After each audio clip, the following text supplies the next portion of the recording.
You guys, remittance যোদ্ধা নিয়ে অনেকে অনেক কিছুই বলছে। তা আমিও প্রবাস জীবনে প্রবাসে থেকে রেমিটেন্স যোদ্ধাদের নিয়ে কিছু বলতে চাই। আমি আশা করি আমার এই কথাগুলি সকলে মনোযোগ সহকারে শুনবেন। কথা তো অনেক হয়ে যায়, তো আমি শর্টকাটে বলার জন্য চেষ্টা করবো। ইনশাল্লাহ সবাই কথাগুলো শুনবেন। আমরা প্রবাসীরা যত দূরেই থাকি, যত কষ্টেই থাকি, যত ঝামেলার মধ্যে থাকি, কিন্তু আমাদের বুকের ভিতরে এক টুকরো বাংলাদেশ আমরা সব সময় লালন পালন করি। আমরা বাংলাদেশকে ভালোবাসি। আমরা চাই বাংলাদেশের উন্নয়নের চাকা সচল থাক, উন্নয়নের চাকা ঘুরতে থাক, এটা যেন বন্ধ না হয়। এখন আমরা প্রবাসীরা ওই টাকা হুন্ডি কেন করি? আমরা হুন্ডি করব কেন? আমাদের দিকে তো একটু তাকাইতে হবে নাকি? আমাদের ফয়দার দিকে একটু তাকাইলেই তো হয়। হুন্ডিওয়ালারা যদি 10 পয়সা বেশি দেয়, 20 পয়সা বেশি দেয়, আপনি সরকার দেশের ভিতরে একটা সিস্টেম নিছেন খুব ভালো। 1 লাখ টাকা পাঠাইলে 2,500 টাকা আপনারা বোনাস দেন ব্যাংক থেকে। ঠিক আছে, আপনি যেহেতু চেষ্টা করছেন, ওই চেষ্টাটা আপনার সফলতা হইতেছে না, তা আপনি ওইটা আরেকটু চেষ্টা করেন। এদিকে স্বর্ণের বাজার উপরে যায়, ডলারের বাজার আপ ডাউন করে, স্বর্ণের বাজার আপ ডাউন করে, মানি এক্সচেঞ্জ পুরো আপ ডাউন করে, শেয়ার বাজার পুরো আপ ডাউন করে, পণ্যের দাম আপ ডাউন করে, সব কিছু বাড়তেছে। আপনি ওই যে 2,500 পয়সা রয়েছেন, ওই 2,500, এদিকে হুন্ডিওয়ালারা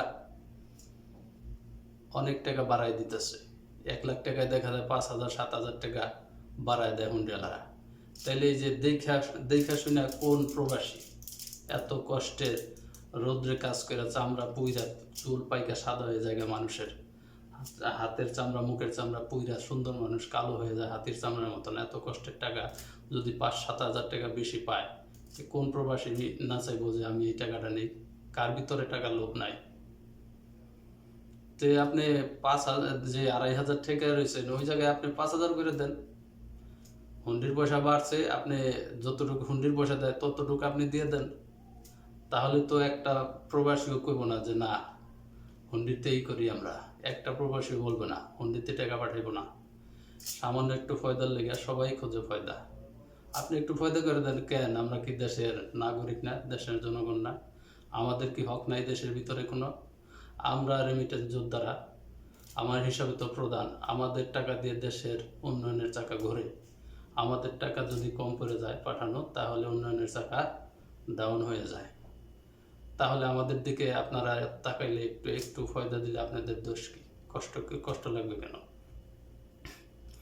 কথা হচ্ছে, আমরা প্রবাসীরা আমাদের পিছনের ব্যাকগ্রাউন্ডের কথা শুনলে, আমরা প্রবাসের নাম নেওয়ার সাথে সাথে যে আমাদের একটা দালাল চক্রের সাথে একটা হয়রানির খেল শুরু হয়, শুনলে পরে আপনাদের মাথা নষ্ট হয়ে যাব। আমার মতো হাজারো প্রবাসী আছে, অনেক কষ্ট করে, কেউ জমি বেচে, কেউ ঘর বেচে, কেউ বাড়ি বেচে, কেউ গায়ে বেচে, কেউ কিস্তির টাকা নিয়ে, কেউ সুদের টাকা নিয়ে প্রবাসে আসছে তো খুব সহজেই না। প্রবাসের নাম নিলেই কিন্তু প্রবাসে আসা যায় না। আমি মোহাম্মদ জাকির হোসেন প্রবাসে কিভাবে আসলাম? আমার শ্রদ্ধেয় বড় ভাই মোহাম্মদ ইব্রাহিম হাওলাদার, আল্লাহর বান্দা, খুবই ভালো মানুষ। আল্লাহ ওনাকে বড় একটা মন দিছে, ধনও দিছে। আমি দোয়া করি ওনাকে আল্লাহ আরও দেখ। আল্লাহ আমি ওনার ইহকাল পরকাল দুনোকালের কামিয়াবির দোয়া করি। আল্লাহ ওনাকে হেদায়েত নসিব করুন। আল্লাহ ওনাকে আরও দেখ যে ওনার দানে অনেক মানুষ এখনও চলে। তো সেটা বড় কথা না, হচ্ছে যে যখন উনি আমাকে ভিসা দিল, ভিসা প্রসেসিং করানোর জন্য এক অফিসে আমি কাজ দিলাম। সেই অফিসে 70,000 টাকা কন্ট্রাক্ট। সে 1.5 মাস পরে বলতেছে আরও 40,000 টাকা দেওয়া লাগবে। ঠিক আছে, আমি অন্য এক অফিসে গেলাম, ওই যে পল্টনে ফারুক এজেন্সিতে, ওইখানে কাজ করানোর জন্য। সে বললো হবে, ঠিক আছে 70,000 টাকায় মেডিকেল করাও। মেডিকেল করলাম, সেই মেডিকেলে আমার ফিট হইলাম, কোনো সমস্যা নাই। এই মেডিকেল আমার ফ্লাইট দিয়ে দিচ্ছি করে 3 মাস পার করে দিল। মেডিকেলে আমার ডেট ওভার হয়ে গেল। ফিরে আবার বললো যে ম্যানেজার যে আরেকটা মেডিকেল করান। আমি মেডিকেল করলাম, সেখানে আমার আনফিট করে দিল। মেডিকেল কি নাম নিলে মেডিকেল হয়ে যায়? মেডিকেল করা আর আমি গেলাম হয়ে গেল না। ওই আগারগা তালতলা ওদিকে একটা অফিস আছে সরকারি ভবনে গিয়া সিরিয়াল দিয়া ঘন্টার পর ঘন্টা পুরো একদিন লেগে যায় সিরিয়াল দিয়া। তা বাদে হাজার হাজার লক্ষ লক্ষ মানুষ একটা অফিস বানিয়ে দিয়ে দিছে। সেই জায়গায় গিয়া সিরিয়াল দিয়া ওই যে টাকা জমা দিয়া ওইখানে ওই মেডিকেলের সিরিয়াল লাগায়। সিরিয়াল লাগাইলে আরেক ওই এক লাইনের থেকে আরেক লাইনে যাওয়া লাগে। কেন? এক কম্পিউটারে কিছু ওইখানে কাজ করলে পারে না, আরেক কম্পিউটারে গিয়ে ওই মেডিকেলের সিরিয়াল আনো, এইখানে অমুক সিরিয়াল দাও, ওইখানে টাকা দাও। এক কম্পিউটারে গেছি, অনলাইনের যুগ, ডিজিটাল যুগ, সব কাজ এক জায়গায় হওয়া সম্ভব না, করবো না। তারপরে এক কম্পিউটারে গেলে আধা ঘন্টা 1 ঘন্টা লাগাই দেয়, ওখানে গেলে আধা ঘন্টা 1 ঘন্টা লাগাই দেয়। তারপরে মেডিকেল যাবো, ওনারা সিরিয়াল দেবো, যান আপনি গুলশান বাড়িধারা, আপনি যান কোন জায়গায় বনানী, আপনি যান কোন জায়গায়, আপনি যান উত্তরা, আপনি যান কই মহাখালী, এই নানান জায়গা ওনাদের সেট করা মেডিকেল। ঠিক আছে, মেডিকেলের রিপোর্ট আমাদের হাতে দিব না, দিব কই? ওই এজেন্সির মাধ্যমে। এজেন্সির ম্যানেজার ফোন করবো আপনি আনফিট, আনফিট, ফোন করবো আপনি ফিট, ফিট। এইটা কি? এই ধোকাবাজির খেলা সরকার এগুলো বন্ধ করা পারে না, কোনো ব্যাপারই না। তারপরে আমি মেডিকেল করলাম, দ্বিতীয় মেডিকেল আমার ধরলো আনফিট। কি আনফিট? আপনার জন্ডিস। ঠিক আছে, জন্ডিস আমি আবার প্রাইভেট মেডিকেলে চেক করে এলাম, এখানে আমার 1 পয়েন্ট জন্ডিস। এই যে মোটামুটি 100 জন লোকের চেক করলে আমার মনে হয় 100 জনের ভিতরে 1 পয়েন্ট 2 পয়েন্ট জন্ডিস পাওয়া যাইব। তো ওনারা ধরছে 2 পয়েন্ট। তারপরে আমি ডাব পানি খাইলাম কিছুদিন, 15-20 দিন খাওয়ার পরে আবার মেডিকেল। ঠিক আছে, আমি প্রথম ফিট ছিলাম, তারপরে আমারে একটা মেডিকেল দিল আনফিট জন্ডিস। পরের বার মেডিকেল করলাম আনফিট। এটা কি দোষ? আমার মেরুদণ্ডের হাড় সামান্য বেঁকা। আরে ভাই, আমার নিজ চোখকে দেখা। পাকিস্তানিরা দুবাইতে দেখছি, সৌদিতে দেখতেছি, বর্তমান জেদ্দাতে আমি। এই সানায়ের ভিতরে পাকিস্তানিরা হাত এইভাবে রয়েছে, মেরা হয়ে রয়েছে এক সাইড, প্যারালাইসিস হয়ে গেছে, পা দুটা অচল, হুইল চেয়ার বয়ে রয়েছে, ভিক্ষা করতেছে। 5,000, 6,000, 8,000, 10,000 রিয়াল মাসে কামায় ভিক্ষা করে। আমি প্রবাসে আসব, বাংলাদেশের একজন নাগরিক, বাংলাদেশের কর্মকর্তারা আমার কেমনে বানায় খাইব, বাংলাদেশের চিপড়াই খাইব, খালি এই সিস্টেম। 3টা মেডিকেল করাইলো, টাকা তখন দেখে গেছে, গাড়ি ভাড়া গেতেছে, আমার সময় লস হইতেছে, এদিকে ভিসার মেয়াদ শেষ হয়ে যেতেছে। আমি সুস্থ মানুষ, আমার আনফিট করে করে আমার ফ্ল্যাট দিতেছে না। আর এই পাকিস্তানিরা নুন্ডা টুন্ডা মানুষ হইয়া খালি শু করছে গিয়া তাদের এম্বাসিতে গুলোতে অফিসে সরকারে পাঠায় দিয়েছে, যা করে খা, ভিক্ষা করে খা, দেশের রেমিটেন্স খাও।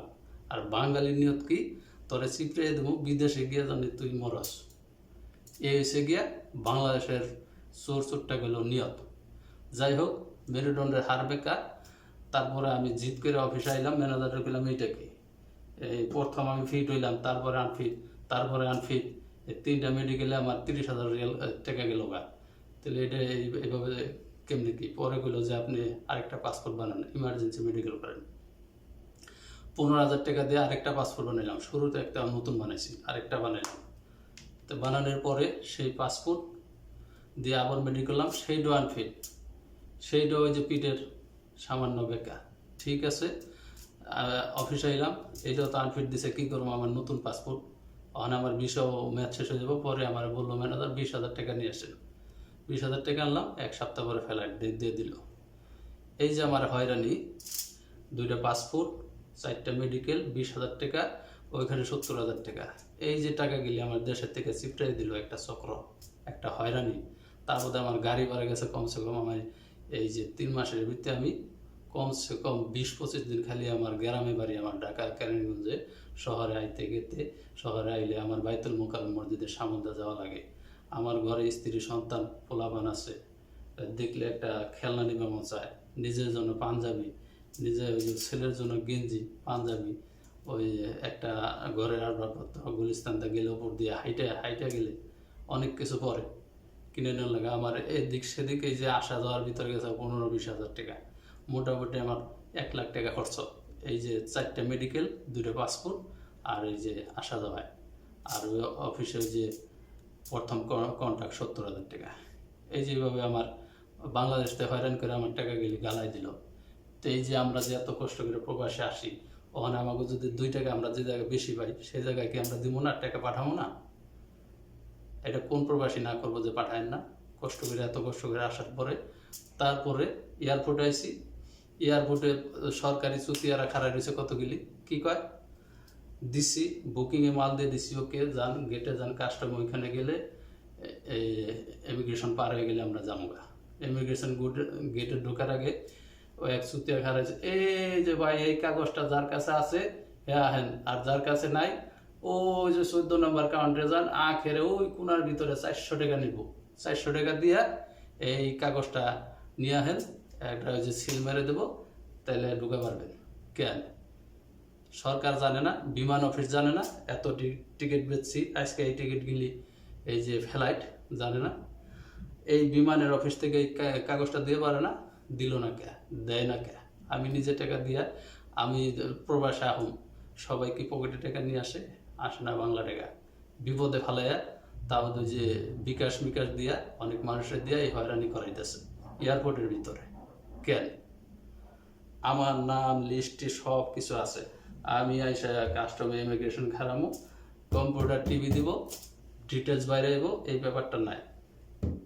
ডিজিটাল যুগ, প্রিন্টে টিপ দিব, পেপার গ্যাস করে বাইরে একটা সিল উই মারে দেবো, নাইলে কইবো ভাই আপনি একটা টিপ সুই দেন, আর নাইলে একটা সিগনেচার দেন, যান আপনি, আপনি আমাদের দেশের রত্ন, কি করে মগলি ওই যে 14 নম্বর কাউন্টারে যান, টেকা দিয়ে কাগজ লেখেন, হাজার হাজার মানুষ এই টেকা দিয়ে কাগজ নিতেছে, টেকা কি ওয়াশ করদা হে, হ্যাঁ শরীরের রক্ত পানি করা টেকা এইভাবে চুতিয়া রাখাইতেছে।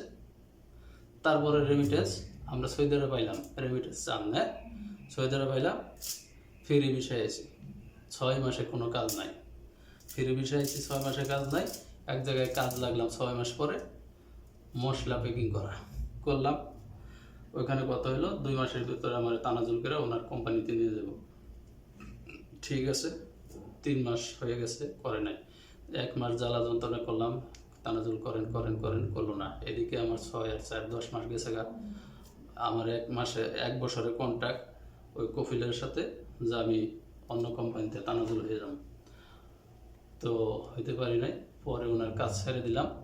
তো ওই যে ইব্রাহিম বাড়ি দিয়া আমি কি করলাম, একটা ব্যবসা করলাম, এরকম ধান্দা করে চিন্তা ভাবনা করলাম যে একটা মাকসালা, ওই যে কাপড় ধুইয়া আয়রন করে দেওয়া দোকান আর কি, মাকসালা পাবে এই দেশে, সেটা কিনলাম 25,000 রিয়াল দেয়া, ওইটাও ভাইজানের টাকা, সেই টাকাতে কিনে দিল। তারপরে আমি দোকান খুললাম, ওই দোকানের মহাসচার নাম চেঞ্জ করব, চেঞ্জ হয় না, কপিল বললো কি সমস্যা, তলব দিছে, আমার হরুপ লেগে রয়েছে, কেন হরুপ লাগছে কেন, সৌদি আরব ঢুকার সাথে সাথে আকামার উপরে দরিবা বইছে এদেশে সরকার, যে আকাম হইতো 500 রিয়ালে, সেই আকামা লাগে 10,000 রিয়াল, 12,000 রিয়াল, 14,000 রিয়াল, 16,000, 18,000 রিয়াল, আমার দেশের লোক, আমার গ্রামের লোক বানাইছে 16,000 14,000 রিয়াল দিয়ে আকামা, এই টাকাটা কে দেয়, রেমিটেন্স চান না, দিব 1 টাকা পয়দা দেন না, আমরা বাঙালি, আমরা দেশকে ভালোবাসি, আমরা পূর্ব দেশের জন্য রক্ত দিছি, দেশ স্বাধীন করছি, এখনো প্রয়োজনে আমরা দেশের জন্য রক্ত দিব, আর টাকা রেমিটেন্স এটা কোনো ব্যাপারই না, আপনারা সিস্টেম বোঝেন না, সিস্টেম করেন, আপনি 2,500 পয়সা রয়েছে, 2,500 দেন, নাম কামাই ফেলাইতেছেন, কেন আপনার সব কিছু আপডেট হইতেছে, এটা আপডেট হয় না কেন, পারেন না কেন, বাঙালি লাইন দিয়ে তাবাদে টাকা দিব দেশের ব্যাংকে গিয়া, হুন্ডির নাম তো লোভনের মুখে, করেন না কে সেই কাজ, আপনার আমরা রেমিটেন্স যোদ্ধারা এই দেশের থেকে হয়রান রক্ত পানি করার টাকা দেশে পাঠায়, সেই টাকারে কি করে ওই দেশের চোর বাটপার, সংসদ ভরে রয়েছে, দেশ ভরে রয়েছে, ওনারা উন্নয়নের নাম করে কি করে, কানাডায় বাড়ি করে, ইউরোপে বাড়ি করে, আমেরিকায় বাড়ি করে, লন্ডনে বাড়ি করে, সুইজারল্যান্ডে বাড়ি করে, সুইস ব্যাংক ভরা টাকা, হাজার হাজার কোটি মিলিয়ন বিলিয়ন ডলার পড়েছে বাঙালি, কেন আপনারা কি তলব করতে পারেন না একবার, যে বাংলাদেশের এত টাকা সুইস ব্যাংকে কে পাঠাইলো, কিভাবে পাঠাইলো, কি লেগে পাঠায়, এই টাকাগুলি আমার দেশে থাকলে তো আমার দেশের উন্নয়নের চাকা সচ্ছল থাকে, এখন কেন ডাউন আমার দেশ, কেন ডাউন, দোষ কার, এই টাকা এত টাকা পাচার করে তারা কারা, আমরা আরো হাজার কোটি টাকা প্রবাসীরা পাঠাইলে ওই টাকা যদি বিদেশে পাচার হয়ে যায়, তাহলে দেশের উন্নয়নের চাকা কি সচ্ছল থাকবে না অচল হয়ে যাবে, এই দায়ভার কার, আপনি মনে করছেন যে আপনারা মনে করেন কি মনে করেন? আমার আমার মাথায় খেলেন, আপনারা রাজনীতি করেন কি লইয়া, মাথার মধ্যে কি লইয়া? আস্তাগফিরুল্লাহ। কথা হচ্ছে গিয়া যে দেশের ভিতরে আপনি জমির ভিতরে গাছ লাগাইছেন, ফসল লাগাইছেন, জংলা গাছ দিয়ে ভরে রয়েছে, চারিদিক দিয়ে জমির কাঁটাতারের বেড়া দিলে আপনার কি হয়ে যাবে? জমির ফসল হইব? আপনার তো আগাছায় তো ওই ফসল মেরে ফেলাইতেছে।